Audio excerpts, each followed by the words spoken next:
દિલીપભાઈ સંઘાણીએ રાજ્યના મુખ્યમંત્રીને ગઈકાલે એક પત્ર પાઠવીને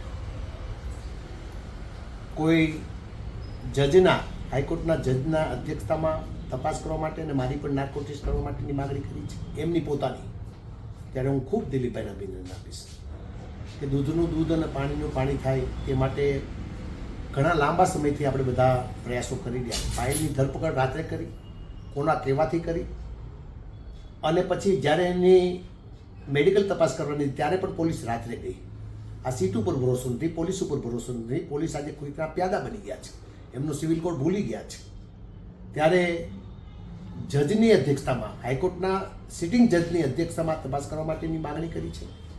મારે તો કહેવું છે સૌ પ્રથમ આપની ચેનલ મારફત કે સૌ પ્રથમ તો રાજ્યના હોમ મિનિસ્ટરની નાર્કો ટેસ્ટ કરવામાં આવે. મારતા પ્લેને આવ્યા, કોઈ જૈન સમુદાય પગપાળા યાત્રા કરી રહ્યા હતા, તેમને મળવાના નામે ડીએસપીને બોલાવ્યા અને ડીએસપીને શું સૂચના આપી, અહીંના દંડકશ્રીએ ડીએસપીને શું સૂચના આપી, એના ફોન રેકોર્ડ તપાસ કરવામાં આવી. ફોન રેકોર્ડ કરતાં પણ નાર્કો ટેસ્ટની માગણી કરી છે. ત્યારે સૌ પ્રથમ તો હોમ મિનિસ્ટરનો નાર્કો ટેસ્ટ કરવામાં આવે, ત્યાર પછી કૌશિકભાઈ વેકરિયાનો નાર્કો ટેસ્ટ કરવામાં આવે, એસપીનો નાર્કો ટેસ્ટ કરવામાં આવે, અને પીઆઈ પરમાર અને એમની સાથે જોડાયેલા જે દીકરીને મારી છે અને બીજા જે આરોપીઓ નથી અને છતાં આ રીત બનાવીને એમને મારવામાં આવ્યા છે તેના બધાનો નાર્કો ટેસ્ટ કરવામાં આવે.